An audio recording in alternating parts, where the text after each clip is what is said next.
person for Historic Nashville and the president. And as I think I told you in the information I sent out, he's very much a moving part of the country music scene.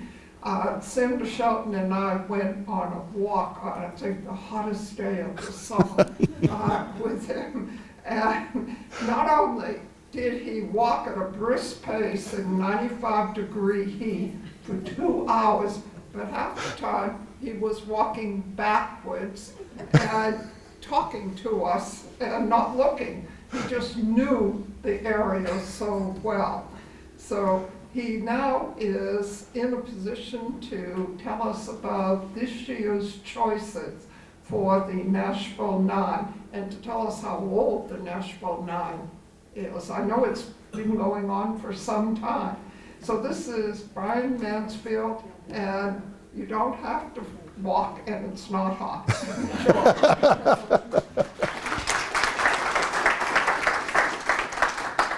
Thank you. I'm really excited to be here today and to tell you about the properties on this year's list. Historic Nashville is an organization that has been around since 1968. It's involved, we really have three areas of that we focus on. One is the Nashville Nine. That's probably the most public-facing side of what we do. And so it's the advocacy for places that are endangered, are neglected, are threatened by development. And that's something that we announce every fall. We've been doing that since 2009. One of the things that I am really proud that we do, and this may be the best thing that we do in terms of preservation, is we have a historic easements program, and we've got about 30 properties in the Nashville area, mostly commercial, a few residential, where the owners come to us and they want to make sure that their properties are preserved the way they are, with historic accuracy for future generations. And so we get an easement on part or all of the property. Properties have to be National Historic Register eligible. They don't necessarily have to be on the register, but they have to be the kinds of properties that would be eligible for that. And the owners get a one-time tax write-off for doing that, but then we essentially are, in a sense, part owners of the property. And so going forward, as future owners have the property, they have to consult us if they want to make changes on areas that we've got easement, that the easement covers. One of the difficult things that we've faced over the last several years is several of the Second Avenue properties that were damaged in the Christmas Day bombing were properties that we had easements on.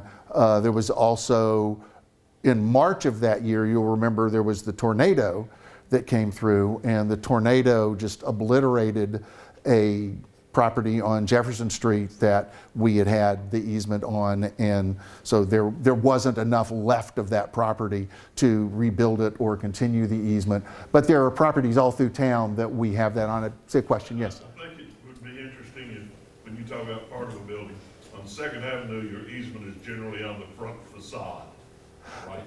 Yes, and I believe, and I'm not on the easements committee, so easements is not my area of expertise. Do some of that work. Right.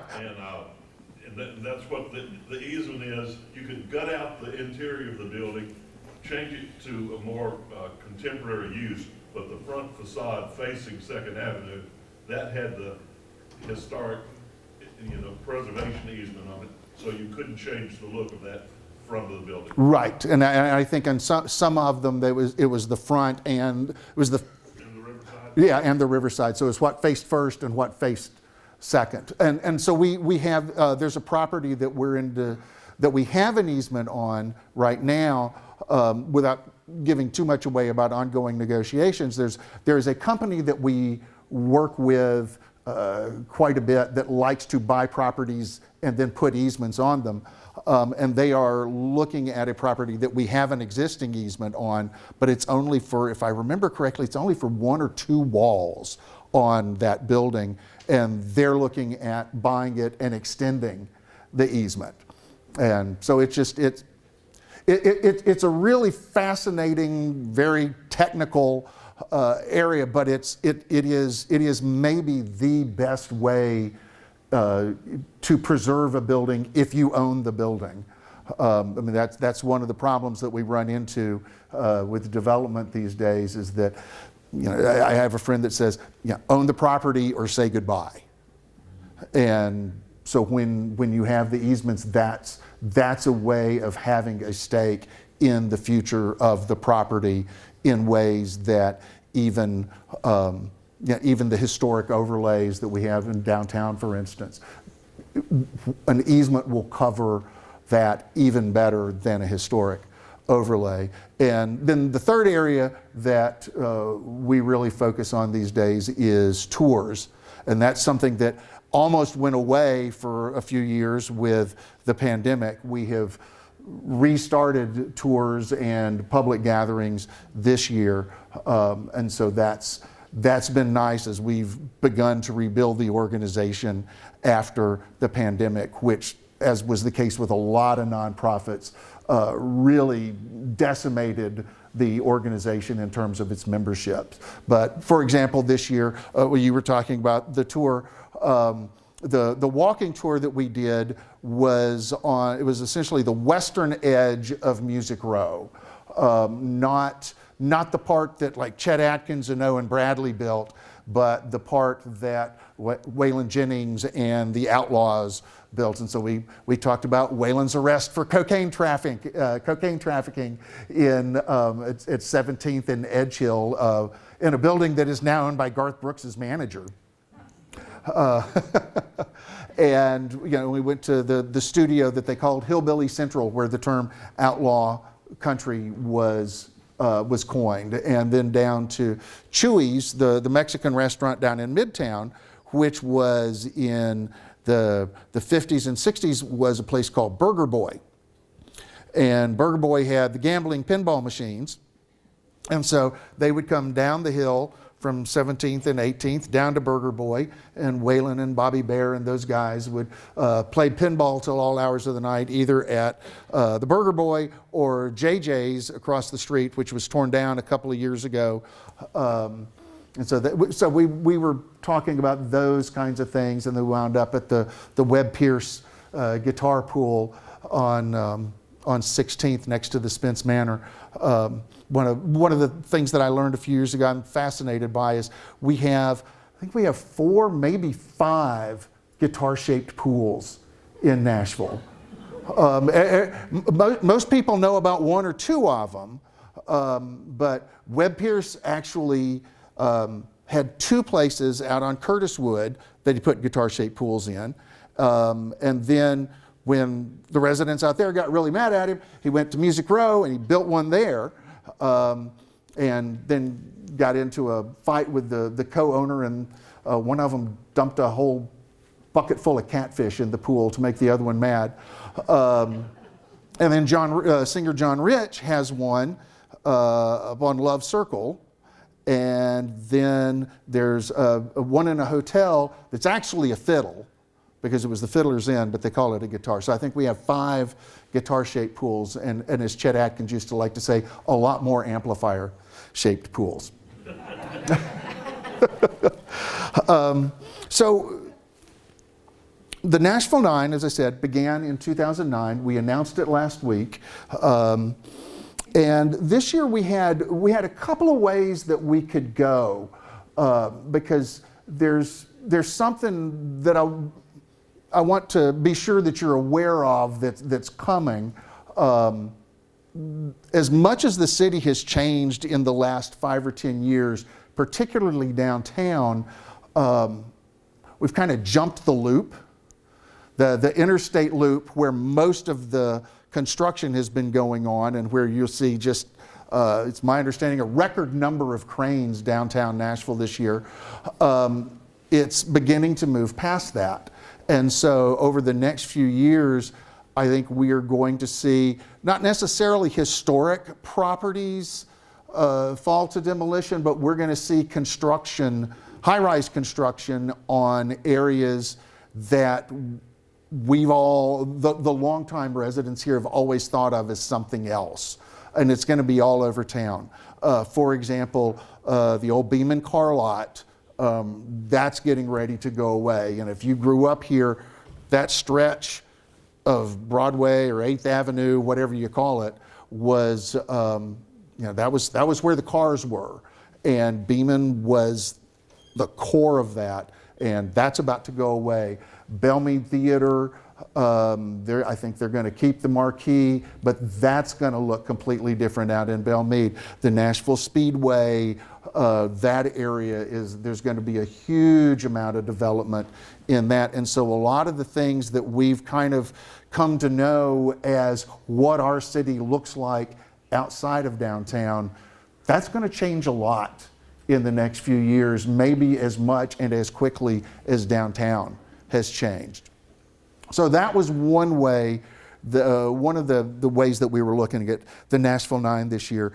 But the other, and what we ended up choosing, was something that we wanted to try to maybe get in front of and maybe make people more aware of the breadth of the history that we have in this town in a certain area. And next year is the 60th anniversary of the passage of the Civil Rights Act of 1964.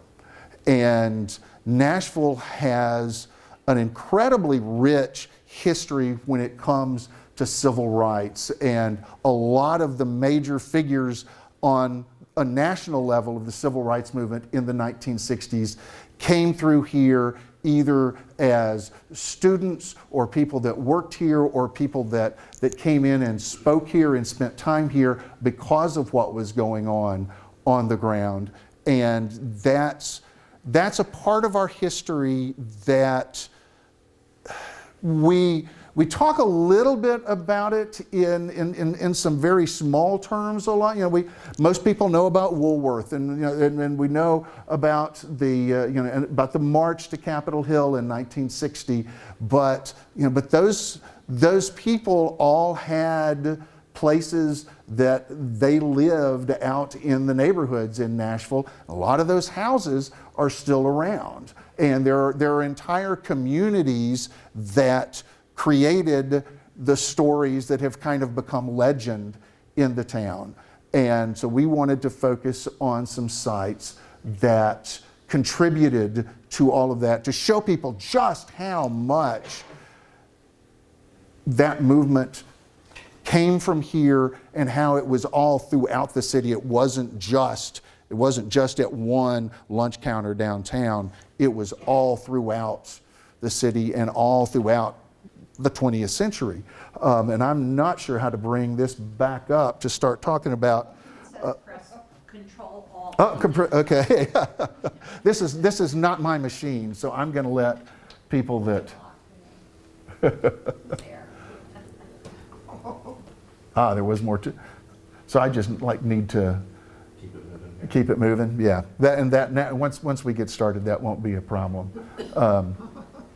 Okay, so this year's Nashville Nine is entirely focused on sites with civil rights history.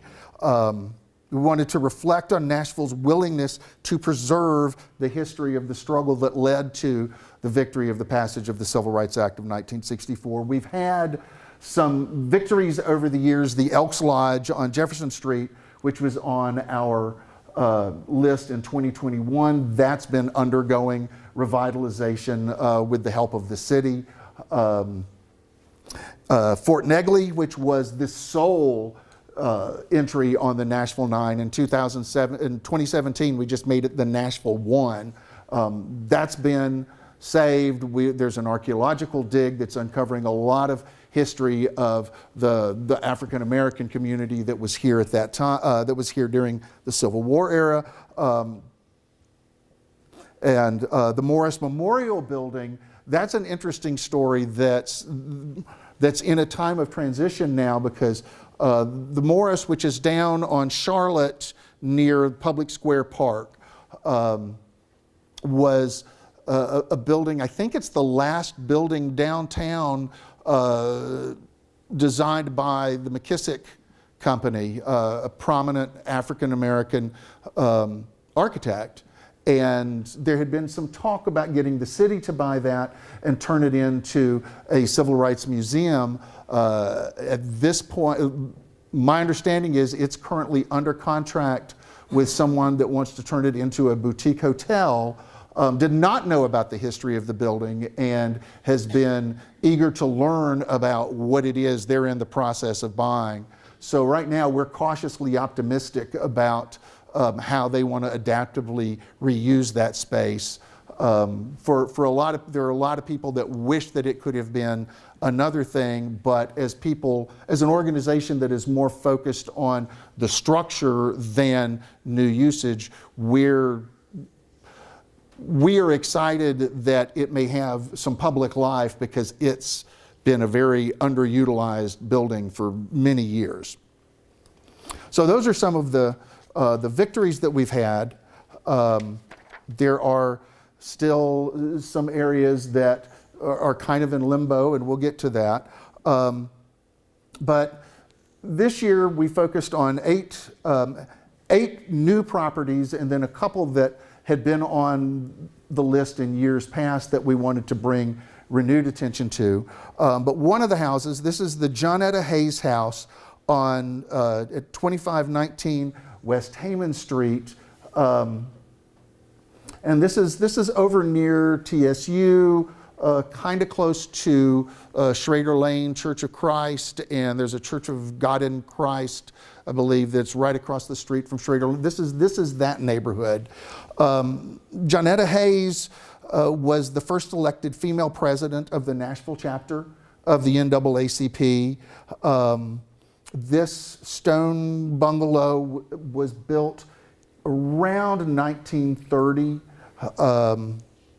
and you can see the condition that it's in. It's been sold a couple of times in the last couple of years.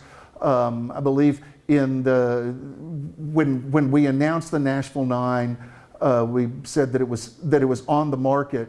It actually had sold a few days ago, a few days before the announcement. So it was on the market while we were doing our research, but sold by the time the announcement was made. But we don't really know the plans for this building, but we do know that it's flanked by a neighborhood that is in the process. There's a lot of renovation, a lot of tear down, a lot of new construction going on around it, and it's been pretty much taken down to the studs. So one of the things that we know is that when a building is sold, that's one of the most vulnerable times for it, because you got new owners that have new plans. They may not have announced their plans for it, so we don't know exactly what's going on here. But this is one of the buildings on the list. Five of the buildings on this year's list are all in that North Nashville area. I mean, some of them within just a few blocks of each other. This is the J.W. Frierson building at 1310 Jefferson Street. And Frierson was a real estate mogul, was very involved in Churches of Christ in the North Nashville neighborhood. And this was built, I believe it was built in the 40s or 50s. I'm not exactly sure. I think 1954 is the year that I see associated with it. And in his will, he stipulated that the NAACP would have a permanent office in this, and the organization remains there to this day. On the second floor, the North Nashville Colored YMCA was temporarily located there in the 60s. This is a building. I mean, it's an older building. It could use some repairs. It's not like it's falling in. I don't believe it's on the market, but it's in that Jefferson Street corridor, which you're beginning to see a lot of new construction in, a lot of new development. And so older buildings from the 40s, 50s, and 60s, those are the kinds that are really at risk in this neighborhood now. The Adams-Kimball Cemetery, this was it was a small black cemetery, was part of a farm, a black-owned farm, when they began using this part of the property for that purpose. It's in the Forest Hills area, and so if you're going out Hillsborough, you go past Tyne, you've got Cottonwood. It's between Cottonwood and Bancroft, like before you get to Otter Creek Road, and it's on private property up in that area. And so this is a cemetery that has some marked graves, some unmarked graves, but because it's small and on private property, there's not a lot of care that has been taken with this over the years. There are a number of cemeteries like this throughout the city, but this is one we wanted to. Yes. State law would require permission and some procedures to go through before a developer could disturb the grave. Yes, that's true, and I don't know that. It's not my understanding that this is in immediate threat from developers, because this is in an area where the land spreads tend to be bigger. But there's kind of a movement in the area now to catalog and to do more with all of the little family and private cemeteries, to restore some of the graves, to figure out exactly the scope of those properties, because in situations where you've got a lot of unmarked graves, you don't even necessarily know where they end. And there's a lot of underground research that you have to do to figure out the parameters of those old cemeteries. The Frankie Henry house on 93 Maury Street, this is over in the Napier neighborhood. Frankie Harris was involved in the sit-ins in the early 60s. She was recruited into those directly by Diane Nash. And she was, during one of the sit-ins, a woman put out a cigarette on her arm, and the police arrested her, and she was the one that spent time in jail because of that. I'm looking for she spent 2 weeks in jail, which caused her to fail out of Tennessee A&I, which is now TSU. She did complete college a decade later and became a teacher. And so she was one of the young adults at the forefront of the Nashville student movement. And this house was built around 1935 by her father and her brother, who were both stonemasons. And it has recently been for sale. It's not currently on the market. But again, this is a rapidly developing neighborhood between Murfreesboro Road and I-40 that is, this is a prime neighborhood for teardowns. This is the Juno Frankie Pierce house on Meharry Boulevard. And Frankie Pierce, also you'll sometimes see her referred to as J. Frankie Pierce. She was an early black suffragette and leader who was a founder of the Tennessee Vocational School for Colored Girls, which was located about a block from the Johnetta house, the Johnetta Hayes house that we saw earlier. So again, this is a little bit, I never can get my directions right in Nashville, because North Nashville is not north and South Nashville is kind of east, and so I've never learned how give directions except by streets. But this is over on Meharry in that same general area. But she's really a fascinating story because she spoke in the meetings where they were making decisions about whether Tennessee would vote for women's having the right to vote. She spoke at that. And so she was kind of the connection point between the white women that were trying to get the vote and the black women that were supporting them and also trying to get the vote, even though they were still a couple of steps away, because at the time that they're having this, they weren't even letting the black men vote. But she was around Nashville until the mid-50s. This is the 1940s era house. It is one of the 4 places that Frankie lived in Nashville. It's the only one that remains today. And this is, depending on who you talk to, this is either the Reagan-Leonard, we call this the Reagan-Leonard house. I believe the family just thinks of it as the Leonard house. But there were a couple of prominent people. This was the childhood home of Joy Reagan and her brother Cordell Hull Reagan, who were both freedom riders. And then Joy married another freedom rider named Frederick Leonard, and they lived here in the early to mid 60s before moving to Detroit. Cordell Hull Reagan was a singer, and Pete Seeger encouraged him to use his voice as part of the movement, and so he helped found the quartet, the Freedom Singers, and his first wife was Bernice Johnson Reagan, who went on to found the female a cappella group Sweet Honey in the Rock. And we're not sure if the house is still in the family. We know the house was in the family till around 2004. We're not sure if a descendant still owns the property or not. There was a property transfer in 2004.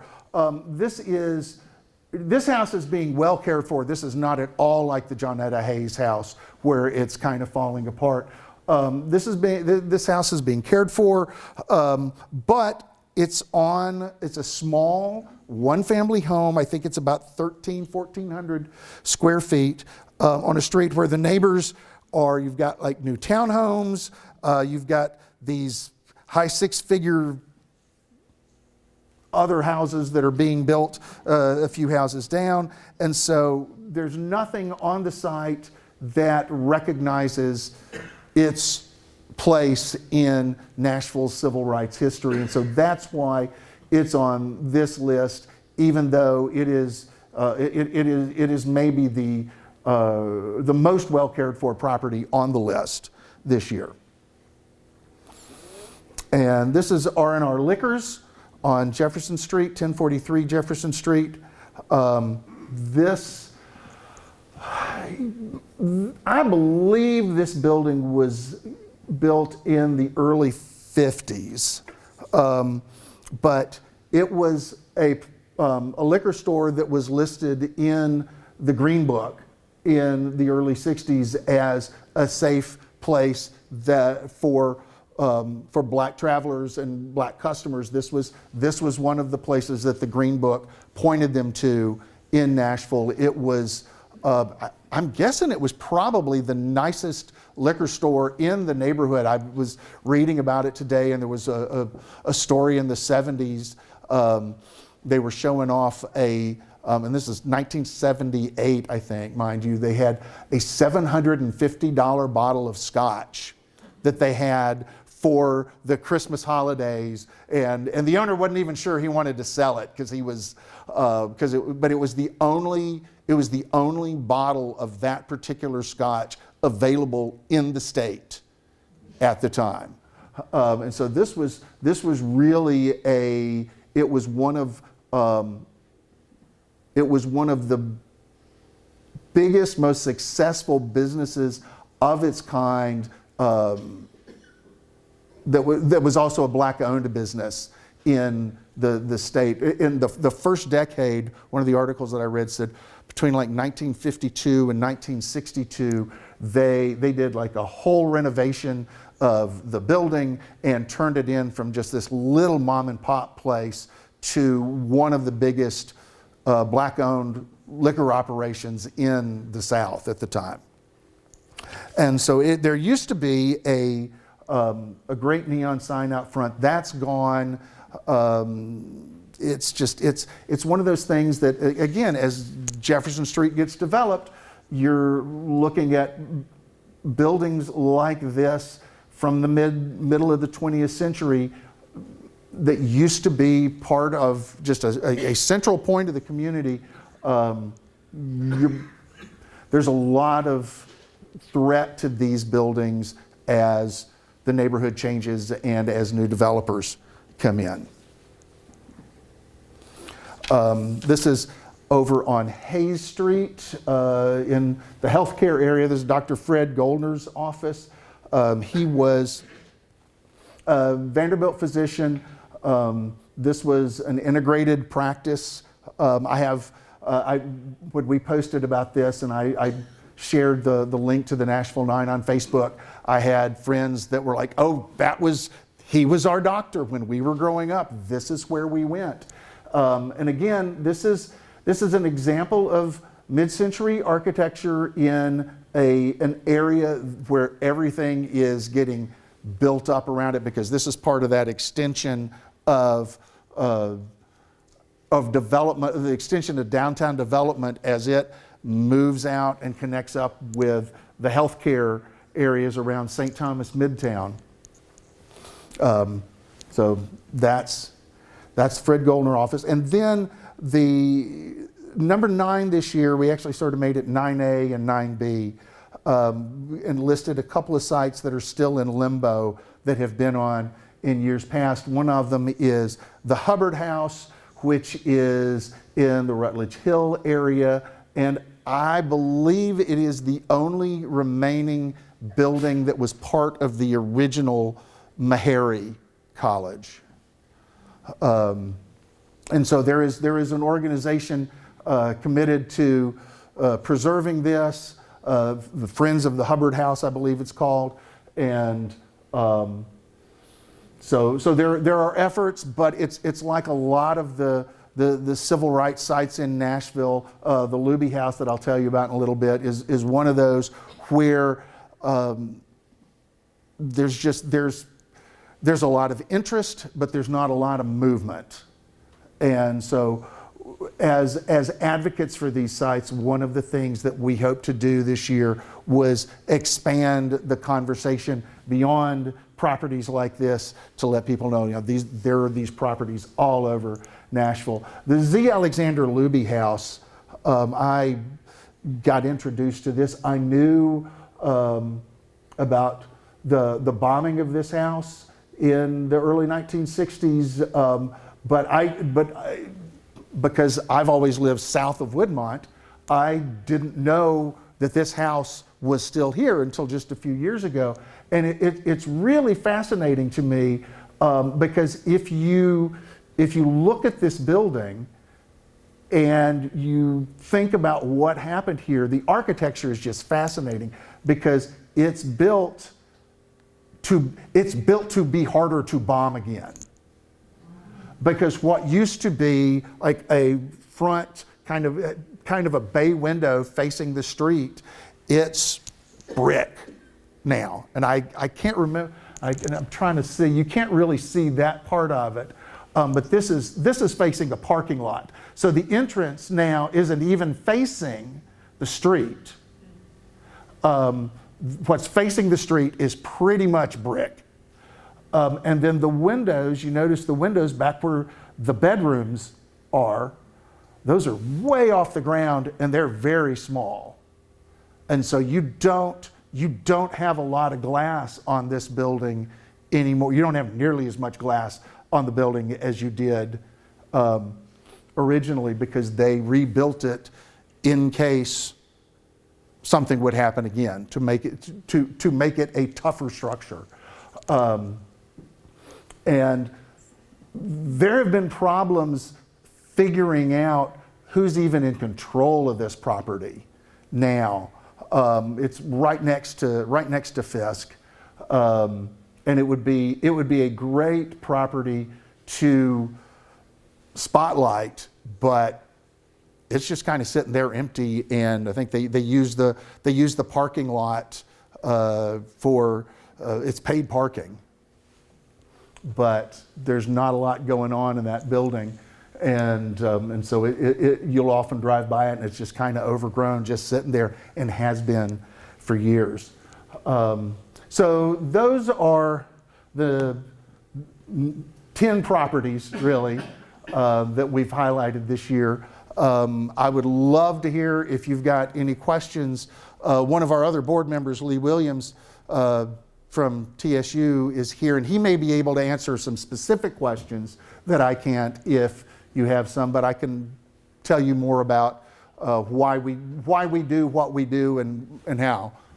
So the Hubbard House, is Hubbard Hospital named for the same Hubbard as the Hubbard House? That's my understanding, yes. Is Hubbard Hospital was associated with the Harry Medical School. Right. Then General Hospital moved there to occupy the space that formerly was called Hubbard Hospital. Right. Is the Hubbard Hospital name preserved in any way? Or just need to be 75 years old? I don't, and I'm not from Nashville, so like most people I meet around here, right? I don't know, to be honest, and my primary care physician works out of there, so I'm there pretty regularly, and I haven't seen anything that suggests that it's still called Hubbard. Yeah. But we still have people that I talk to who say, yeah, I was born in Hubbard Hospital. Yes. When you select these houses, sites, buildings for this Nashville Nine list, do you contact the owners and say, we're naming if you can determine who the owners are? And do you interact with them in any special way?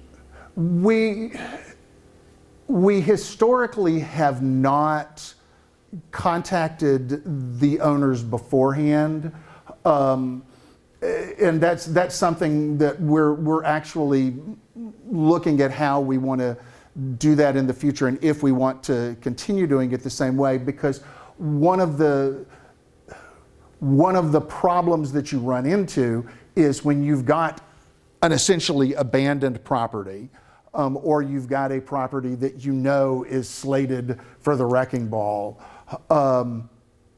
Giving people a heads up, giving owners a heads up, can create more problems than it solves.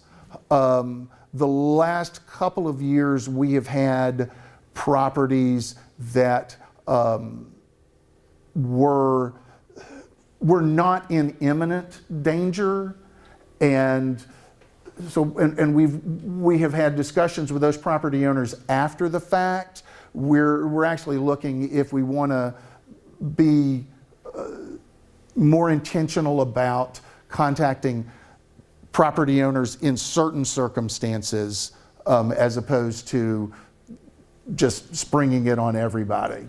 I think there was a church that we put on the list last year, and they were kind of surprised because we were focused on a specific historic element of the building, and I think they felt like when they saw it that we were saying that they weren't taking good care of their property, and that's something that we want to avoid, because they were, and I think there is a perception with the Nashville Nine, and the way that it's sometimes presented, that these are the buildings that are falling down or are going to get torn down, and that's not our intention for that, although it is a component of that.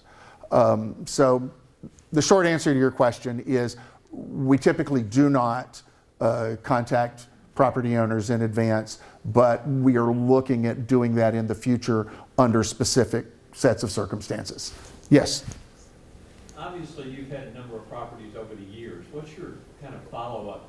I mean, the part of this is to bring attention to the properties, but, you know, they're not on the list this year. They were on the list 5 years ago. Right.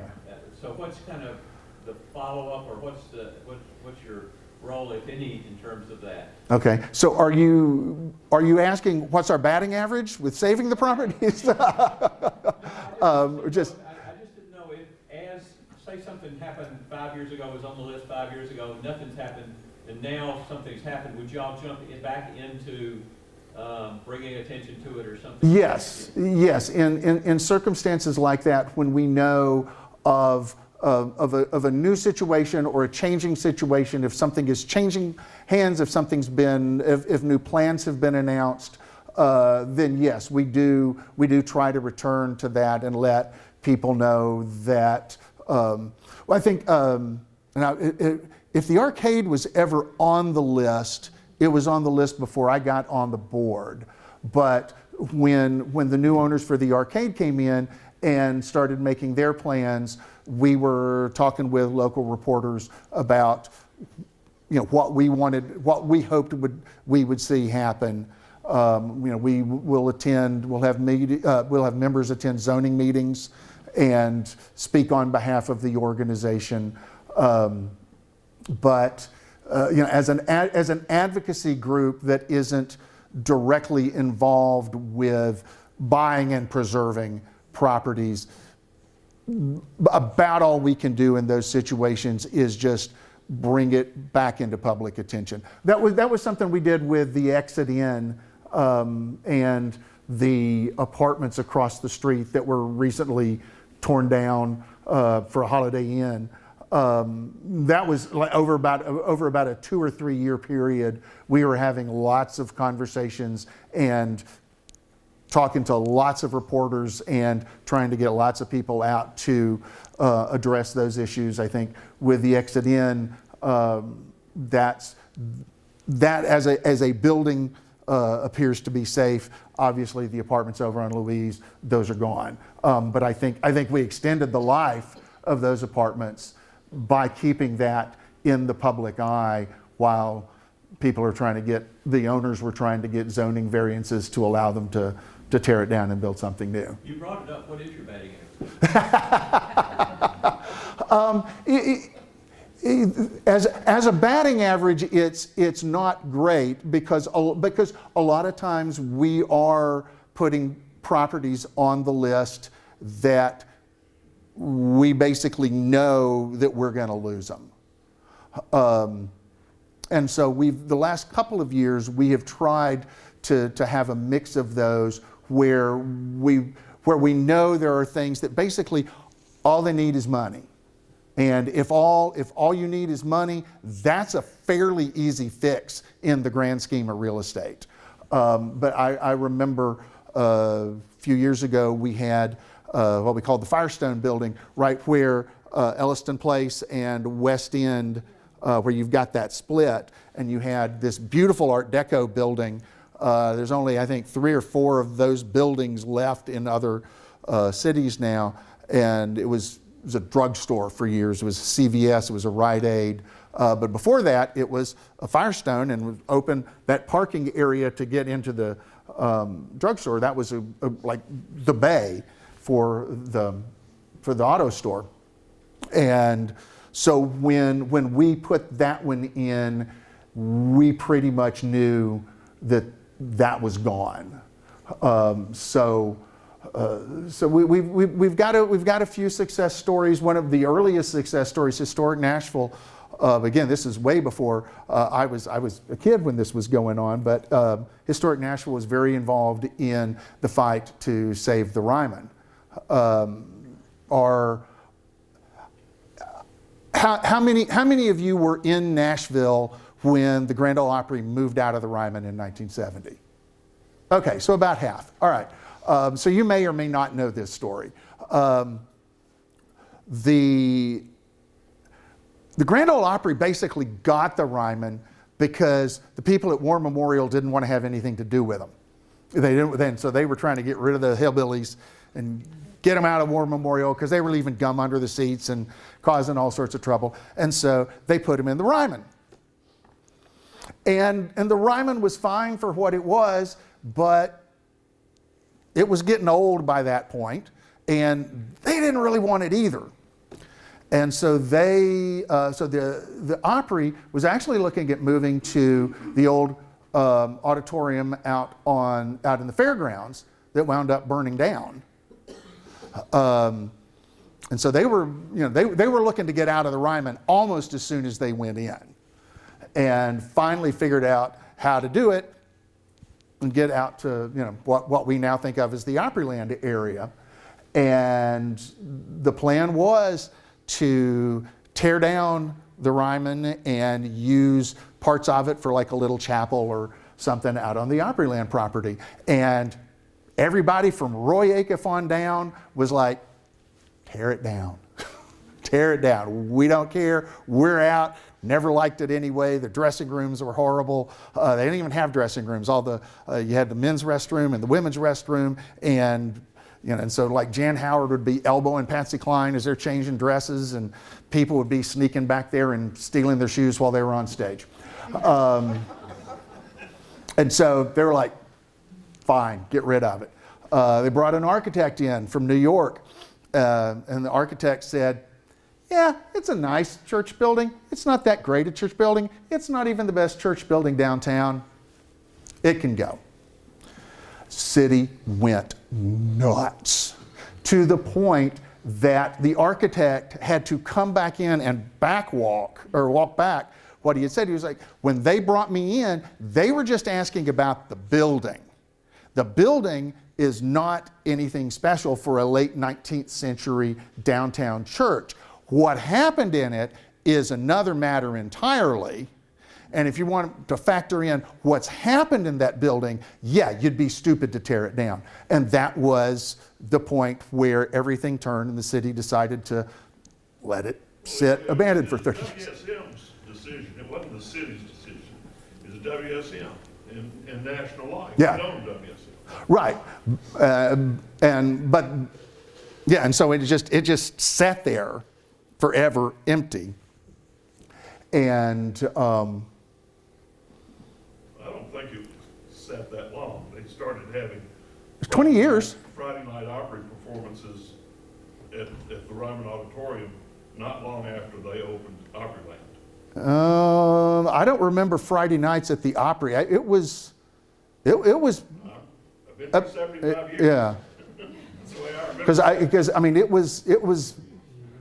it was definitely decrepit inside when Emmylou Lou Harris went back in the mid. That was the early. I think that was '93. It was performances there long before '93. Yes. I have a question on a different topic. Okay. I might be missing a couple, but the list to me is trending as private, like properties. Right. And then I know you've mentioned in the past there's been parts of a church. Is that a trend you're noticing, that the nine recently tend to be more private, or they tend to be public, or is this kind of, is there anything curious about that? It's kind of a mix. It varies from year to year. There have been several times that we've put city or state-owned properties on the list because there are a few of those. There was one, I can't remember if it was 1 or 2 years ago, it was a school over by Rutledge Hill, and I'm trying to remember the specifics of it now, but it was state-owned, but there were people in the city that were interested in buying it, and It's on Hermitage. It's on Hermitage. yes, yeah, that's the one, and I remember there were a lot of the council had a lot of back and forth about whether or not that was a good use of city funds to buy it from the city, so that they could turn it into office space and again preserve it, because it was just kind of sitting there. The state prison has been on 2 different times for different reasons. One, because again, just kind of sitting there, letting this beautiful architectural building just crumble, basically. and then a second time in 2020 because same tornado that took out our building on Jefferson Street came through and just peeled off a wall of the prison.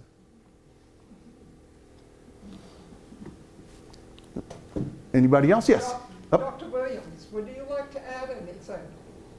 Some of you may remember Dr. Williams from 2 years ago when we were still at Green Hills Library. He spoke about the book that he and a colleague did on social justice sites in Nashville. He's very much a historian, and I wonder if you'd like to add anything at all about Nashville and its historical buildings. Would you give us a good rating for preserving our buildings? I have a couple of things I want to draw your attention to, and I'll be brief.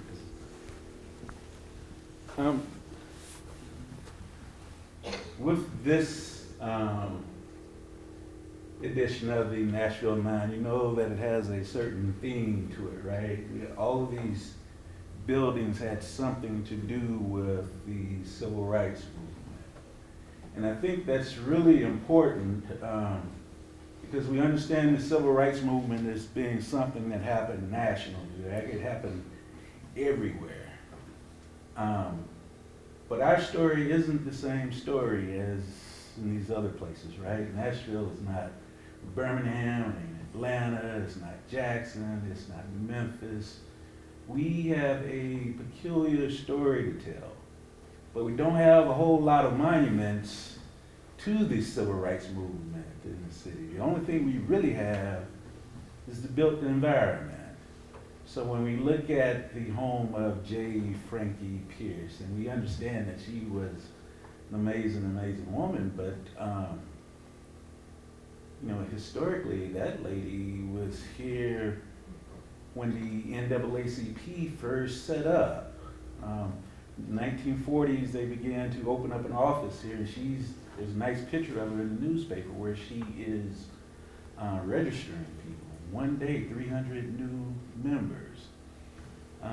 Somebody like that should deserve some attention outside of my classroom or any dry lecture that I might give. But our built environment, for the most part, are our monuments.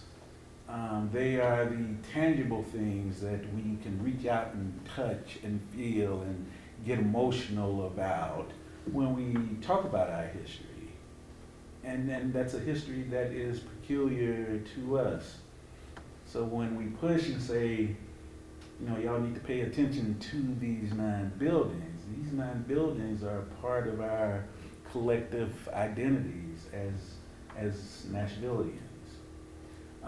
Another thing that y'all might have missed, that there were a lot of women being represented on this particular list. And I don't think I've seen that anywhere. I lived in Savannah, Georgia before I came here, and we didn't do anything like this in Savannah. So you're celebrating the women of the city who were involved in civil rights, that were involved in voting, and it's causing us to think beyond those few but very important moments that took place down at the Hermitage Hotel, right? This list causes us to realize that, you know, that one message from the representative's mama is only a small chapter of what we have been doing in this city. So I said I wouldn't be long, but I just want to draw your attention to the fact that this list represents a civil rights story that is peculiar to Nashville, and we are celebrating our women. Thank you very much.